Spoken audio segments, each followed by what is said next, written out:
Welcome back to LA Fishguys and the Coral Frag Farmer episode, part 2. We're now going to show you how to keep those coral fragments alive and the system that they should be kept in.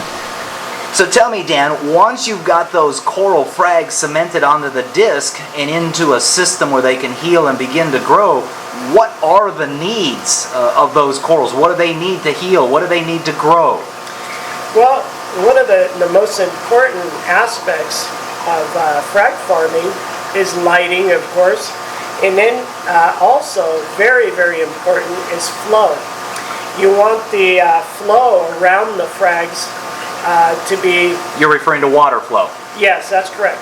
And the water flow has to bring in nutrients as well as oxygen, and also the corals will be releasing some CO2 and other waste products.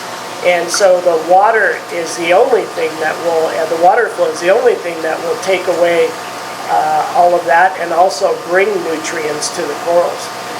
So in addition to water flow, are there any other needs as far as the coral's concerned? Yeah, and that would be in the calcium that the corals need to grow.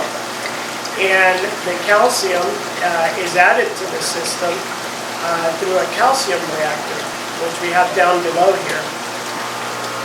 Okay, so what's happening down here is we have the calcium reactors. Louder. We have the main cylinder, which is receiving the CO2. And what the CO2 does is it dissolves the aragonite and calcium, which is in the system here.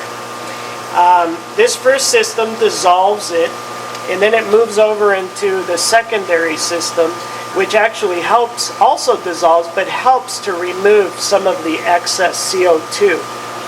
Now this is also controlled by a meter over here, and the pH meter keeps the inside water of the calcium reactor at between 6.5 to 6.6, and that will efficiently dissolve the aragonite so it's substrate. Breaking down that aragonite into Correct. Basic components. Into basic components, which are being fed via an effluent line back into the sump of the system. And then the corals can utilize that when it goes back into the system.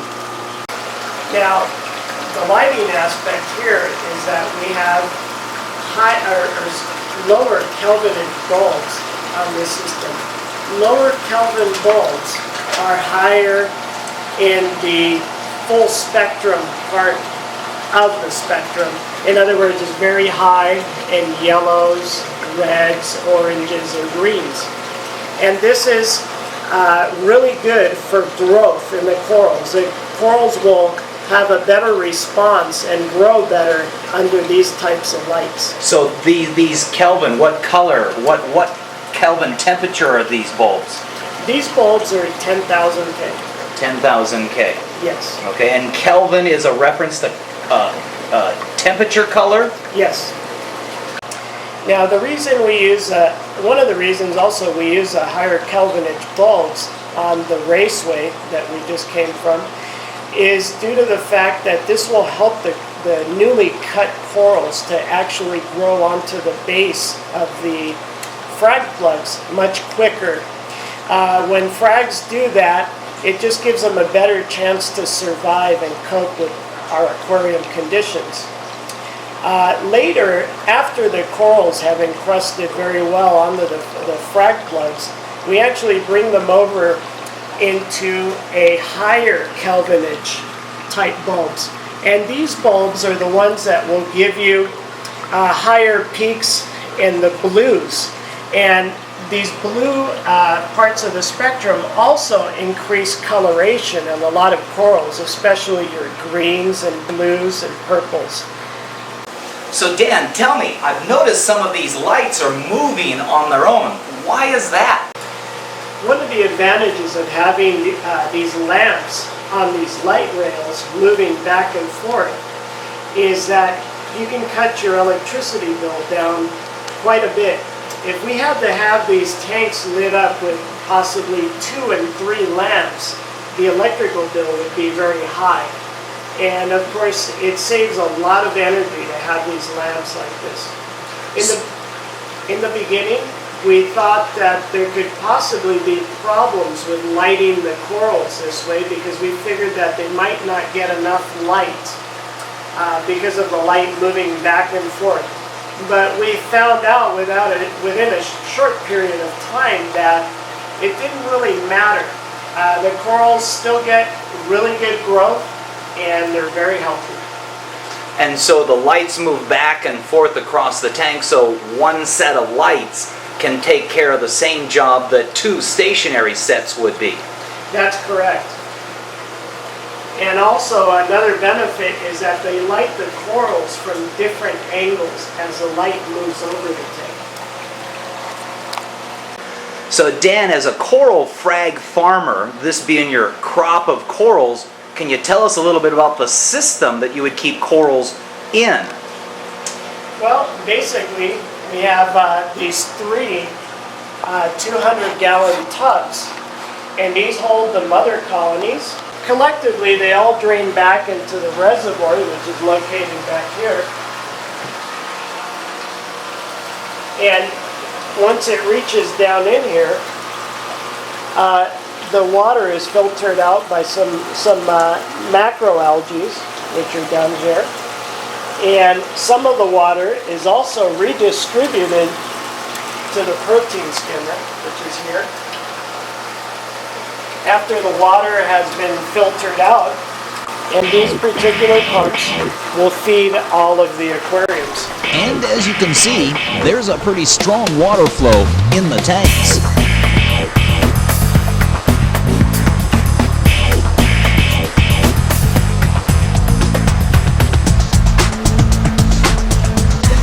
So Dan, tell me, why would I want to put a coral frag in my tank? It's a smaller coral than one of these big, beautiful mother colonies.